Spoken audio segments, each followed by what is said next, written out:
Hello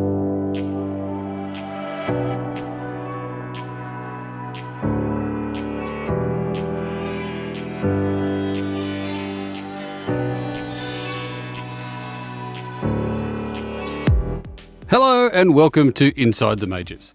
On today's episode, we are talking Majors 24 BOP-ness. Yes, that's right, the custom BOP for the Majors 24, care of the Majors Garage Crew Chiefs, has finally dropped. And so I caught up with one of the architects of the BOP, Sean Campbell, a name you might be familiar with from some very top-level iRacing events, to talk over what the aims were, how the process evolved, and what to expect from the BOP as we enter race preparation and pre-qualifying week. Now, I had alluded also in the last episode that plans for the MEC in the second half of 2026 would be revealed in this episode. That's going to now be a podcast in its own right that I'll be putting out next week with all the details, dates and plans that we have for Season 3 of the MEC, beginning in late August or early September of 2026. But I can assure you that it will 100% be happening. It will remain a WEC/IMSA-based series in terms of car classes, but there will be some structural differences in the way the series is shaped, and I cannot wait to share the details with you. But that is one for next week after we get through this weekend's Watkins Glen for our race for the series. Okay, so let's cue up the chat I had with Sean, including some extra little tangents with members who happen to be around at the time of the recording, and hear about the mysteries that are the Majors 24 BOP.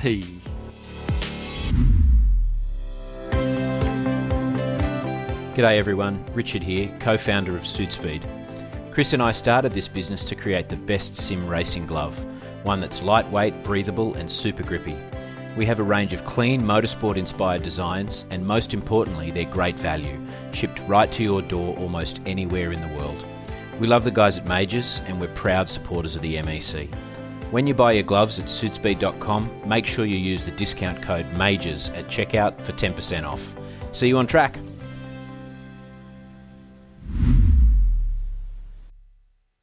Waiting for the BOP master to arrive. A new impromptu segment. Ask a random member of the Majors a random question. Tobias, you're here for the Majors 24, obviously. What brings you along to the Majors 24? And is this your first one that you've ever done? I ended up doing the Majors 24 last year. And how did it go for you? It went pretty well. We went from 43rd to 11th. Very nice. And what did you think of the rain? I think it was pretty nice. It really diverts everything. Awesome. And yeah, same class and team that you're with this year, or have you got a new crew that you're with? I have a different crew and a different class. This year I'm running in the GTP class. Well, that'll be good fun. And yeah, what have you got your sights on a particular split? Like you really want to get in one of the broadcast splits or just take it as it comes? Yeah, what's the plan? I think our plan is to get one of the broadcasted splits, at least split 6 or split 5 so far. Cool. Well, good luck with that. And yeah, thanks for an impromptu question here on Inside the Majors. Thank you.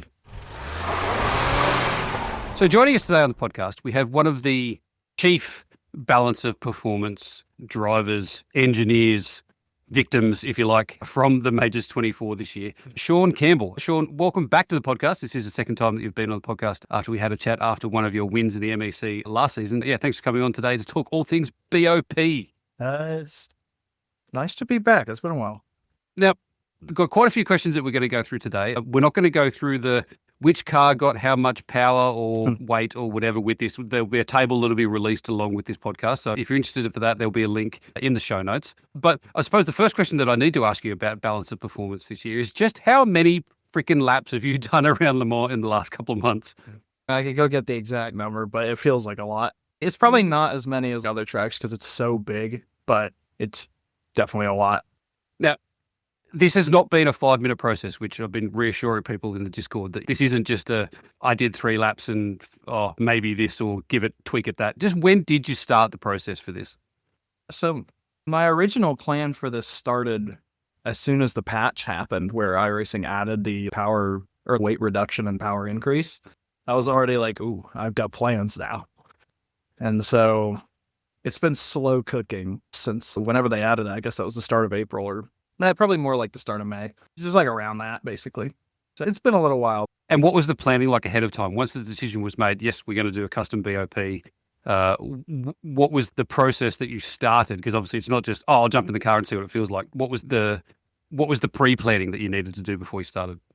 Well, I had to figure out when I had time to do it, and as it turns out, that's why my sleep schedule's terrible now. So I just do it all during the night, and then when my team needs me on during the day, I could be on during the day. But I don't know, the plan, I've been looking at, like, previous Le Mans IMSA stuff where, like, this so-and-so car is the best car, so everybody drives it, and then so-and-so car is relatively close and whatnot. But the most thing I've done is really genuinely just get in each car and drive it till I make the setup as good as it can be, and then pound some laps in and get the time. And so that's what I've done for all 5 cars that I'm doing so far. I averaged so far 5 hours in each car. And that's just on the track, right? Because the setup's a different thing than the other stuff. And now when you talk about doing setups for the cars, this is not just sticking your finger in the air to see what it's like. You do professionally do setups for GTP cars. So you do know what you're doing with that. Yeah. So as a baseline, from where you started, what was the spectrum of performance across the cars? Was there a standout car that was really good and a standout car that was really bad? Well, I knew going in, because of, like, the data from IMSA and stuff, the Ferrari and the Porsche are just crazy. But the Ferrari presents a unique challenge. I think it's the most unique of all the cars because the Ferrari is really good here. And it's because it's like a rocket ship in a straight line, right? But ideally, if it would be possible, you could have all the cars be the same straight line speed. But the Ferrari also uses a ton more fuel than the Porsche, which is why the Porsche is usually the fastest car in the average race laps in IMSA, but the Ferrari's qualifying first.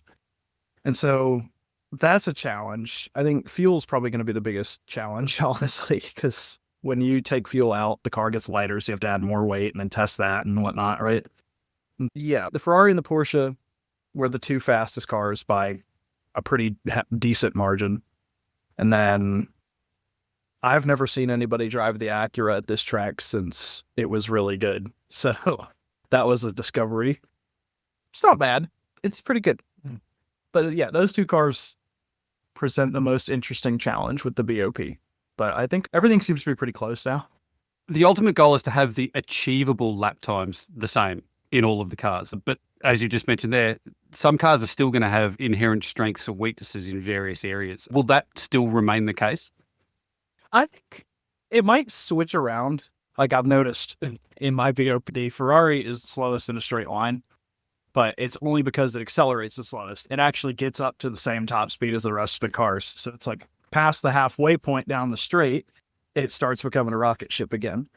And then it's good in the corners and stuff. But yeah, like the characteristics of the cars really shouldn't change much. And I'm happy about that because I think what real life BOP is, I don't want to say it's a controversial topic, but people do get up in arms about like, oh, why is a car that's clearly worse than this other car competing with it? And I think it's like how racing in the 60s used to be. Obviously, it's so different now. Like it's completely different. There was no BOP in the 60s. But you know how it's like you could have a Mini Cooper racing a Ford Galaxy, a Brands Hatch or whatever, because the track is what balances the cars basically, right? And so you have a car that's really good on the straights and really bad in the corners.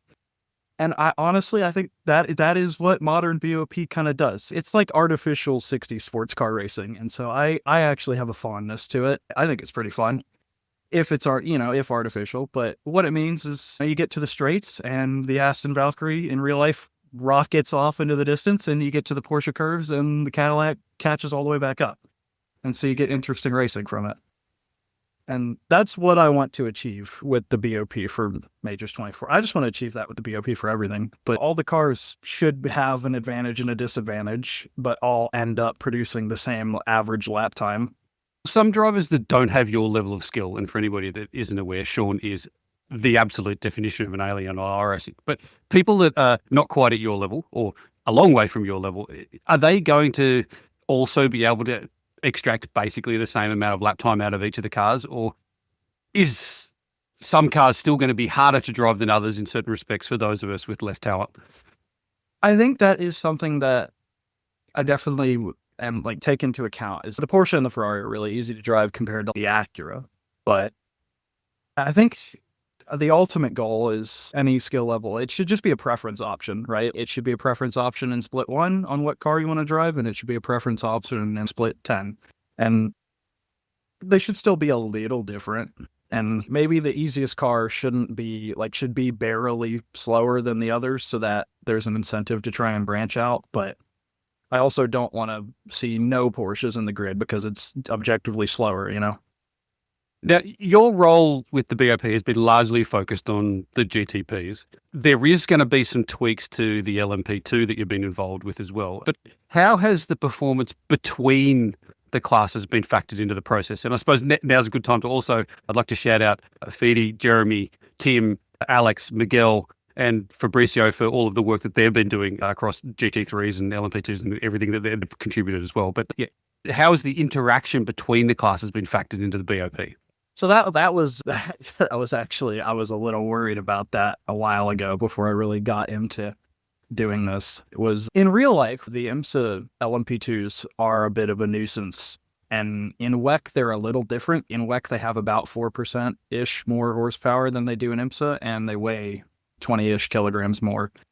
And so I was worried when basically we were just going to slap that on to the LMP2. And I was worried that what if they just become way slower / faster than LMDH? If we slow down the LMDHs, basically, we got to slow down the LMP2 in the corners. But we also want to speed up the LMP2 in the straights if we're going to speed up the LMDHs in the straights as well. Because otherwise, if you just speed the LMP2 up, then that's a trouble on the straights, and it can keep up in the corners, and then vice versa and whatever, right? And so I think we're in a position right now where the LMP2s and the LMDHs are pretty similar relative to how they are with no BOP corner speed-wise. I think the LMDHs are a little faster because they take the weight penalty a little better because they're already so heavy compared to LMP2. It's 15 kilograms, and LMP2 makes at least like 5 Ks in the corner, and then LMDH just shrugs it off. But I think GT3 is already fast in the corners. It feels like the GT3s have a soft tire on iRacing right now, which is what it is in WEC. They really have no top speed, and they have loads of corner and grip. So it should be pretty close to how it is for the real-life Le Mans 24 in terms of the top speeds that all the cars are doing and the corner speeds that all the cars are doing. And what about weather impact? Is the BOP vulnerable to getting out of balance if there's things like rain, extreme temps, either high or low, or anything like that? Weather-wise, this is the best part about LMDH. If the humidity increases in GT3, the power usually goes down. The hybrid motor makes up for it in LMDH. You really don't have to worry about it. I think the biggest worry is not a problem at this track, is at like Mexico, where the power is so low that you can't actually reach the horsepower target. But iRacing fixed a bug with that where the Ferrari has a 200 kilowatt motor on the front axle and the LMDHs get 50. And so the Ferrari was the only one that would actually hit the maximum horsepower at Mexico. So you'd get to 200 kilometers an hour and the Ferrari would just LMP1 boost away down the streets. But they fixed that, which is nice. But yeah, I think weather-wise, I don't think there's really anything that can stop LMDH from being the same performance across the board, which is good. I guess rain, right? But rain is a preference thing, in my opinion. There are cars that are easier and harder to drive in the wet, but they all do the same lap time if you put the effort in for all of them. Now, I'm going to ask you some questions in a little bit about your personal driving, and rain will certainly come up in that for reasons that will become apparent to anyone that hasn't seen you race in the rain before. But just keeping it on the BOP just for a second here, do you think there'll need to be any last-minute changes? And the reason that I ask that is at Nürburgring 24 last weekend, even between qualifying and the race, like the morning of the race, they were still making BOP adjustments. Do you think that there'd be any chance of us doing anything really late on for Majors 24? We'll play it by ear. If we submit the BOP for the prototypes and it turns out that, and I think in pre-qualifying you can do it in any car as far as I'm aware for prototypes. It's just about setting the fastest time. So if a clearly dominant car shows up, obviously we can look at it and be like, hey, how much faster is it? Like, why would they not drive the other ones effectively, right? I don't want to kill it. I just want to not see only that, basically, right?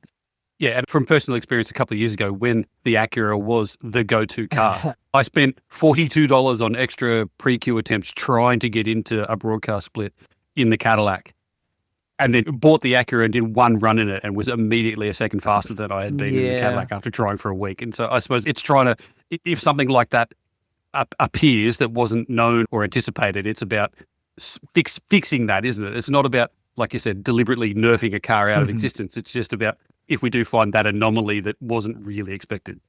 Yeah, because I know that was a problem that iRacing actually had for a while, where you know how the BOP comes out on Saturday, and then the official week for normal GT Sprint or IMSA is the track that the special event's going to. And so what ends up happening is everybody figures out the fastest car by Sunday, and then they just dogpile into it on Monday and Tuesday in the officials. And then come Wednesday, suspiciously, that car is dead on arrival of the new BOP. It used to be an issue. They've done good about it recently. Like, they've toned down on it. But I remember last year's Bathurst 12-hour, the Acura was really good initially. And then the BOP change came out and the car was completely dead. You could not race it. And so everybody jumped at it and got in the actual cars they'd be racing. But no, they're a lot better about that now. And definitely not something I want to do. I think I already said it, but if everybody's in the Cadillac, I do like the Cadillac a lot, but if everybody's in the Cadillac, my intent is to not make everybody leave the Cadillac. It's to make it slow enough to where some people decide they want to stay in it and some people decide they want to change. It's funny. The next question that I had for you was, I assume that you'll be driving the Cadillac, and what inherent advantage have you left in the BOP for it? I actually, I'll be honest, I don't even know if I'm driving the prototypes at this point, but they are my babies. I love the Cadillac. The reason that it took me a while to get going on the BOP is because I got a new rim, and it's a replica of the Cadillac rim, and it's awesome. It's got programmable LEDs and stuff, and I just went and copied the real-life Cadillac colors. Oh, very nice. And for anyone that is wondering, I was joking. I'm sure that the Cadillac will have been equally BOP'd as everything else, but as Sean says, it is his baby, and certainly the car that you spends the most time in, isn't it? Yeah, obviously, it's the car I spend the most time racing. So clearly, if it's the same pace as every other car, it's way slower, actually, because I put more effort in that car, like always. I put the same effort for all these cars BOP-wise, but I have way more time in the Cadillac. And so if it is a little quicker for me, it might just be that it's just quicker for me. And if I had as much experience in the other cars, they would be just as quick. We get a full week that I can keep looking at it and be like, oh, I might have missed this or something, right? Or found something better. And if something does come up, obviously I'll be like, hey, can we change this before pre-quali and see how it goes? And then if it turns out it was wrong, just be like, actually go back. Because it's nice that it does not matter. Or it's nice that you can pre-quali in whatever car you want instead of like being locked in. Because otherwise we wouldn't be able to see some things. It'd be like, what if one really quick team decides they want to drive the slowest car and a really slow team decides they want to drive the quickest car, and I missed out on that and something, and they look the same, and I'm like, oh, well. And then that quick team decides to swap to the quickest car, and then they annihilate the grid. That wouldn't be ideal. Yeah, and look, at the top end, that's definitely a consideration. One thing that I always tell people, real people, normal people, not aliens like yourself, if you just qualify and run your pace in whatever car you're going to race in, it doesn't matter what other people do, whether they're in a faster car or a slower car than you, assuming that they've qualified in the car that they're going to race in as well. You're going to be in a split with people that are capable in their talent car combination of doing similar lap times to what you're doing. So don't overthink it. Like I said, it's a little different if you're gunning for split 1 or 2, but in the lower splits, you're going to end up with people that can do roughly the same lap times as you in whatever car that they've chosen with their ability as well. So don't stress too much about it, unless you're at that very peak, which very few of us are. I want to say even, like, for me, it's still, like, I absolutely believe the BOP, like the normal iRacing BOP for these cars is the best it has ever been in a long time, because I was so happy with it that I even started doing officials again, which is rare, which is... Like last year I did like 40 something total in the entire year. And this year I've already beaten that in these cars because it seriously is just preference. Like even in Top Split, I went and did Road Atlanta, and for the first half of the week I was doing caddy laps, like in the background, not racing. And then I pivoted to the BMW and did the same lap time. And then I pivoted to the Acura and did the same lap time. And then somebody had done the same lap time in the Ferrari. The only car I didn't see is the Porsche, and it's probably just because people wanted to drive other cars, honestly. I guarantee you could get all the cars at the same pace now. And that's nice. That's something I missed. Because it was like last season it was Ferrari, and then 25 Season 2 was the Cadillac all the way. 25 Season 1 and before was the Acura all the way. And so it's nice. I think the BOP is in a fantastic spot, honestly. It needs to be tweaked a tiny bit for the extreme tracks, basically. Le Mans is the example, right? The Ferrari, I think, has too much power and also uses a metric crap ton of fuel. It's so much more than the other cars. Probably a good segue into some of your personal iRacing and sim racing experiences. You said about a return to officials. That has come along with this week a first ever 10,000 iRating achievement for sports cars. So well done on that. Thanks. Yeah, I just don't do enough races, man. Long time coming for this account. This account is 18 years old now.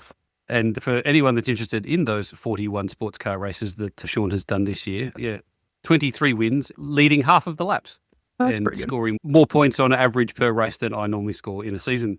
Regarding some sim racing that you've been doing recently, for anybody that follows Oscar Piastri in particular or HP tuners, you took part in a special event post the Miami Formula One Grand Prix, which they hosted, where you got to race against Oscar Piastri and several other high-profile sim racers. I do know of at least one other majors competitor that was in there, Austin O'Neill. And for an in-depth rundown on exactly how that race went with Austin, please tune in at the end of the podcast. But you made everybody look silly. You did 6 laps, preparation, qualified on pole, and then won by 13 seconds or something. Just how did you manage to just make everybody else look amateur in that? I like the McLaren a lot. I am very partial to the McLaren because for the longest time I was like, if there was only one MP412C fan, I was that MP412C fan. And then they replaced the car with a 720S, and you can imagine how happy I was for that. And I think the other thing, I have an advantage in that regard because of the setup shop stuff, right? It's every week I'm required to hop on and turn laps in all these cars that I do. And so really I'm not ever lacking for like time in the car at a track. And especially with Miami, right? Miami was on the IMSA calendar and I had to do the 720S setups for that. So I go into that and I only really needed 6 laps to get used to like the conditions difference, basically. I already had the knowledge of how to drive the car there, basically, right? And I think that's something that a lot of the top guys, I think, miss out on, but the fastest guys get it, where the way they practice is not do a bajillion laps until you do it like a robot every single lap, because in 2023, that would have worked, but now it's every lap the track changes a little bit with the rubber and the humidity and the wind and whatnot, and the cars care about that way more than they used to. If you built a setup in like 2022 and the track was 50 degrees Celsius and 100% track state, it would drive the same but faster if it was like 18C and 0% track state. And now it's like the car does not function if you build it for cold temps and you put it just directly into hot temps. You need to build setups that are broad range, and you need to know how to drive broad range and adapt. And I think you see it in the rain. I think the rain is the biggest exemplifier of this. It's like all the really fast guys are good in the rain as well because they're adaptable. It's not about, oh, I've done exactly this condition for 100 hours, so I know exactly where to brake and what to do. It doesn't work in the rain because it changes so often. And so the people that are like really attentive and know how to get the feedback from the car and what to drive and know how to change on the fly how they're driving are really, really impressive. I'm not at that level yet. I'm trying. I like to think I'm pretty good in the rain because of that. I think the reason I'm good in the rain is because I got too many laps, man. I've driven every single car in the game at every single track in the game. And so I hop on and I'm like, ooh, this drives like this and this. And then I just switch on, like code switch to that car, and then it works. I'm going to call bullshit that you don't think that you're quite at that top level in the rain. I've seen it, and it's quite extraordinary. For anyone that races in the Majors Endurance Championship, we had a wet round last year at Brazil, where I think it started raining about 15 minutes in. Now, look, I do consider myself somewhat of a competent GTP driver, just under 5K. Sean lapped me in 13 laps in the wet. Yeah, I think you're largely accepted as being one of the best wet weather drivers on the iRacing service when it comes to the GTP. Now, I know you say that it's just because of how much time you spend in it and whatever else, but I do think that you deserve a bit of kudos for just having talent, because it's quite amazing to watch how you can just drive away from basically anybody, maybe with the exception of Max and some of the other guys, although you have beaten them before. Yeah, when it comes to the wet weather, it's quite exceptional to watch. I want to say that the type of talent that I have is different from all these other top guys. There are probably a couple that are similar. I think it's not that I have talent, but I have experience is what I like to say, right? Because I've been sim racing too long. And I'm 21 years old. I've been sim racing for like 18 years because my father used to sim race in GP Legends. And when he stopped, because that was my fault, I'm pretty sure when I happened, it was my fault he stopped.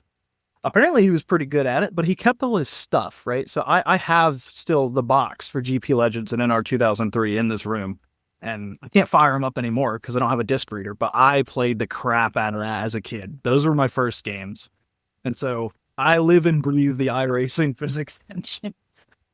And so I don't know. I've had so much time on it that I kind of just know how to drive it. I don't know. But these new guys, it's crazy. I'll make an example of Sebastian Weldon, basically. I remember when he started iRacing, and I talked to him for a little bit, and he was like 4,000 iRating. I talked to him 3 weeks later, and he was already like 9K. The dude just picked it up immediately. He was on the game for 4 months and was already at like 7,000 iRating, which is just ridiculous. It's crazy how talent for these guys is they're able to pick it up instantaneously versus us where we have to do it for like many, many years. But we end up going the same pace. So I can't be mad. I think that it's impressive. And I'm happy that I got here the way I did as well. I'm happy for them and I'm happy for me because it's a journey a little bit. Okay. Top split, Majors 24, 2039. That's my target. I can get there by then. Don't worry. I'm a slow learner. So it shouldn't take anybody that long to get that fast, I don't think. I didn't know how to tie my shoes for 8 years. I just couldn't hand coordinate it. So you've just recently got your fancy Cadillac style wheel. If you've been racing for that long and all the way back from GP Legends and stuff, can you remember the very first wheel that you ever used, what it was? Yes. I had it until recently because we just needed to get rid of stuff. We had not too much stuff in the house. And I used it until 2018 until it finally crapped out. It was a 1998 Microsoft Sidewinder force feedback wheel. On the side, I had a Logitech Momo with the sequential shifter. That was pretty awesome. That was the red wheel one, yeah. Yeah, it was like the yellow stripe on it, I believe, right? It was like the red stripe with the yellow outlining on it or whatever. There was like, to signify the top of the wheel, basically, right? When it's pointed straight. That's right. Okay. Yeah. I remember those wheels well. Yeah, I even had the Logitech wheel that didn't have force feedback before force feedback was even a thing. So, yeah. Yeah, I've been lucky in that because the Momo had force feedback and it had buttons, which, holy cow. And then the Sidewinder, that's the thing. I got my first wins on iRacing with the Sidewinder, God willing. It only took 5 years, but I did it. And then in 2018, I got a G29, and that was nice. I think I used that until 2021, and I got a Fanatec CSL Elite, God's best belt-driven wheel. And then it never cracked out on me, honestly. It kept on chugging until I think I ended up finding the limit of it and feeling like I was being held back with it. And so I decided to dump the money ballast on a Semicube too. And it's been worth it. This thing's awesome. It's crazy. It scares me a little bit sometimes because I use a program called IRFFB. I don't use iRacing's normal force feedback. It's just different, basically. I think it's just preference, but it does force feedback through telemetry instead of iRacing's force feedback code. And so you get rumble chirp interactions and stuff like that. But it turns off the crash protection. It can't run crash protection, so you gotta have your hands off the wheel if you hit something. And it is a little scary, but it's very cool because I couldn't go into the settings of the G29 and change anything. I can literally change everything about how the wheelbase is driving and like how it feels, which is awesome. A mental note for anybody. If you see Sean post-race, do not run into him. You will hurt him. I usually end up crashing myself by the end. Or right at the end. Now, you've only ever done 16 majors races, so the individual driver races, but you've won 8 of them and 13 top 5s. There's probably a lot of people that are glad that you don't show up for the majors races, but is that something that you would consider doing more of in the future if you got some time, some more of the majors individual events? Yeah, I think the only reason I stopped, I think it was 2022 European Series is when I did a lot of my races. I think the reason I ended up stopping was just a lack of time. I think the last race I did was one of the dirt oval races, and I don't remember what the track was. I do remember getting driven up the wall and driving the last corner on the catch fence, and I broke the car. But that was fun. But I think after that, I lost the time/motivation from that because it was like I got crashed out. But that's fine. That's how Dirt Oval goes. But yeah, I'd like to come back to that. That's a unique championship where it's honestly it's what I would want to pitch to iRacing if they wanted to do some kind of annual esports, basically, right? Where it's like the way they have MC esports now, but the concept would be like all of the special events are in the championship, and so they're all for points, and there's a prize or something at the end of the year, and you basically would just get to find out which team is the best team on iRacing total for oval and dirt road and dirt oval and road and formula cars now with their special events. I think that would be really cool if they did. It doesn't seem like they're going to, but it's behind closed doors. I have literally no clue whether or not they're planning it. But it would be really awesome. That would take advantage of the special event system a lot, I think. I think the list of things that would be cool if iRacing did is quite a long one. Not just from a racing perspective, but also from a UI, a race control, admin perspective, league building, lots of things. Give us torque sensors for VRP, please. At least like the BOP in real life. Small tangent. The BOP in real life in IMSA is more video gamey than the video game BOP that we have. They have the ability in real life to just make all of the cars accelerate the same, like it's a video game. And they do it. We can't do that in the sim right now. And I'm not going to hate on it or anything. I think the update with to add power and remove weight is the best thing they've ever done for BOP in this game by far. It's crazy how much this changes the game. You can, instead of making every car as bad as the worst car, you can pick the car that's in the middle and make cars better and worse. And so instead of basically like the Acura, how it used to be a second faster at every track in the game, instead of making it a second slower per lap, you can take the middle car and make the Acura half a second slower and the slowest car half a second faster. And I think that's huge. It means that there's not as much big swings in the BOP. But the torque sensor would be huge for that, right? Because you could just make them all accelerate the same and then add and remove weight and to make them turn the same, and then they're all the same. That would be that's by tweaking some code, not by making the manufacturer spend $3 million on new componentry. So the torque sensors, they're a little expensive, but they're getting there, I think. And then I think WEC and IMSA use them in real life right now. And I want to say it's pretty noticeable that all of the cars basically accelerate the same. They might not have the same top speed. They do accelerate like up to 200 Ks, pretty much identical. And the only difference between them is like how they approach the corners, which like I don't want a Porsche GT3 to drive the same as a BMW GT3 because one's rear engine, one's front engine, but they should be pretty equal once you put a good driver in both of them. They should be doing the lap time in a similar way. Not too similar though, right? Obviously, you don't want them to accelerate exactly the same and have the same top speed and the same cornering and same braking. It would be nice to have them at least a little different. So there's that advantage, disadvantage type thing. But the torque sensors in real life allow them to do that much more effectively, I think. The way LMP2 has gone is that everybody has identical equipment. But even that wasn't the intention for LMP2. There was supposed to be 4 manufacturers. It's just that Orica got it so right that there's no point in running anything else. There's a little history lesson about the Orica even, right? Mini history lesson is that chassis that was built for the P217 regulations was, I think, the first time it raced was in 2012, because it used to be the Rebellion LMP1 chassis. The original Orica. Yes, you're right. It was the Orica 05 chassis, and then the LMP2 is based on the Orica 07, which is a direct derivative of it. Yeah, it was literally just an updated 05. And so imagine being an LMP2 customer and you get to 2017 and the new regulations come out and you have the option between 2 unproven chassis, a chassis that's built by Dallara, so it's probably pretty good, and a chassis that has already been driven for 5 years and is good, clearly. You probably picked that one. And I think that was the problem with the 07, right? It's literally just too good. It was better at everything because it was developed so long. I think it's the problem that we see in LMDH right now when a new car jumps in and it's like, oops, every other car has already had 3 years of development time. I guess the Lamborghini LMDH as an example, right? If it had come out year one of IMSA's GTP stuff, it would probably be really good. It's got year one LMDH pace 4 years into LMDH, though, which is a problem because all the other guys got way faster. Yeah, I don't know. It's seemingly that's a problem Genesis is not having as much, given what they did at Spa. Yeah, Genesis seems to have broken the mold with that. At Imola, they were definitely off a little bit, except in the free practices where they were quicker than the Astons already, which is unfortunate.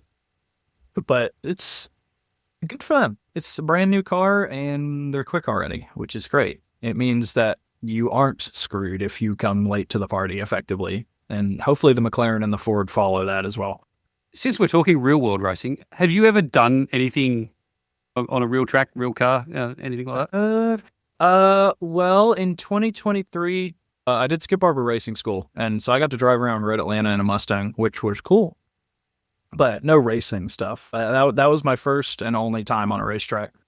It was a lot of fun. I think the sim does not do Road Atlanta justice in terms of like how vast the elevation change appears in real life.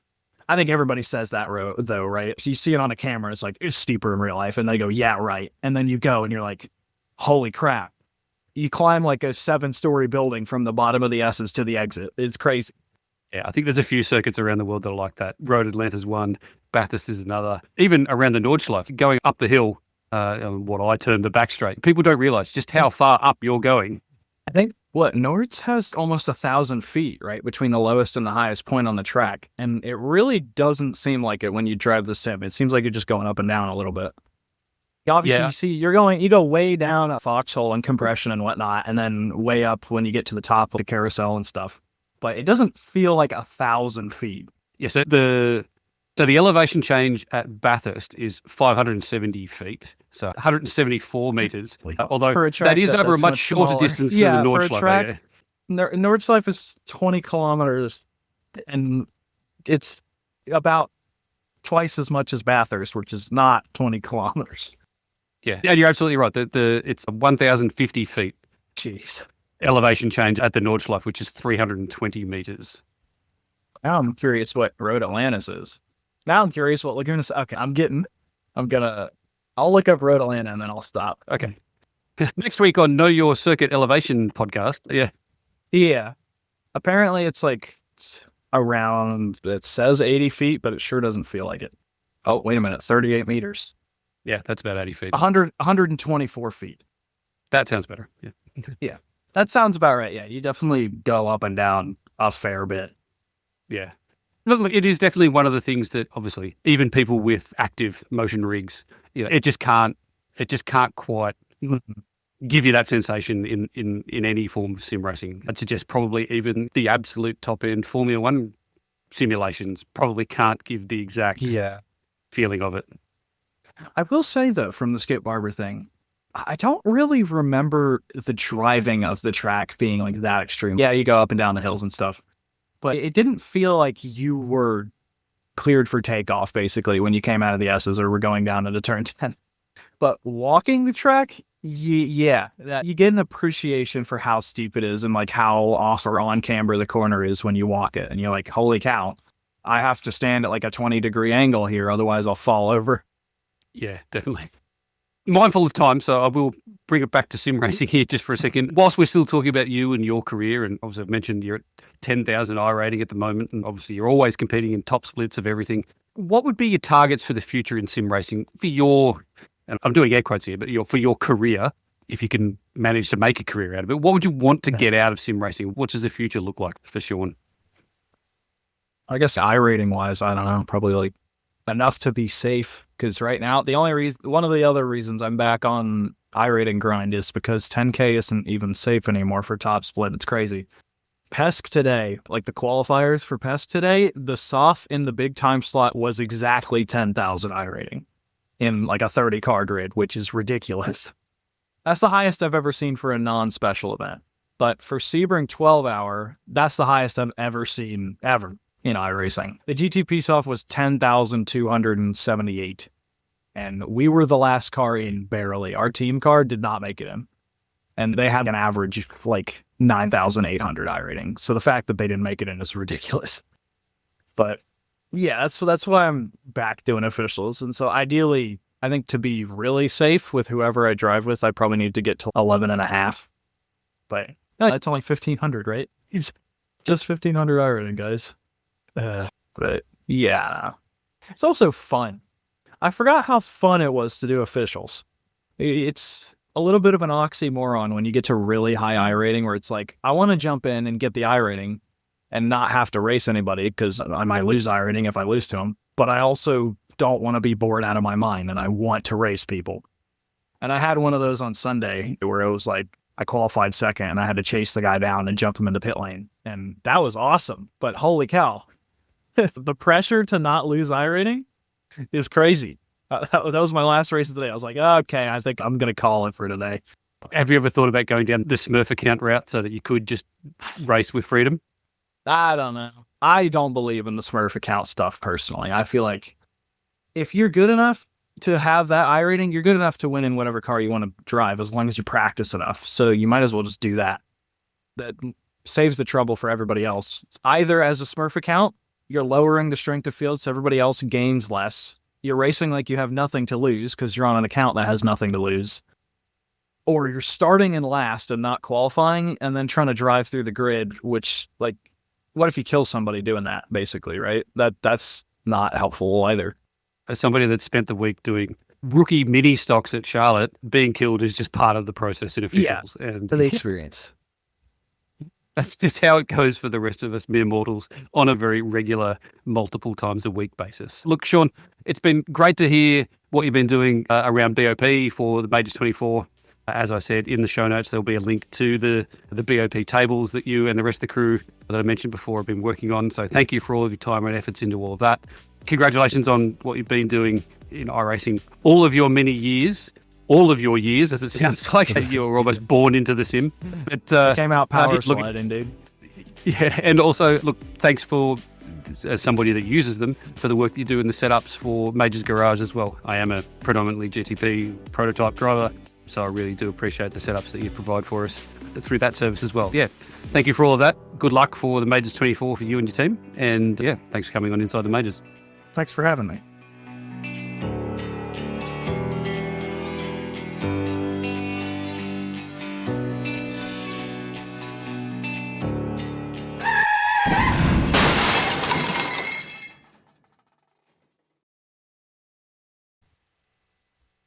And now is a little bonus. Questions from the floor.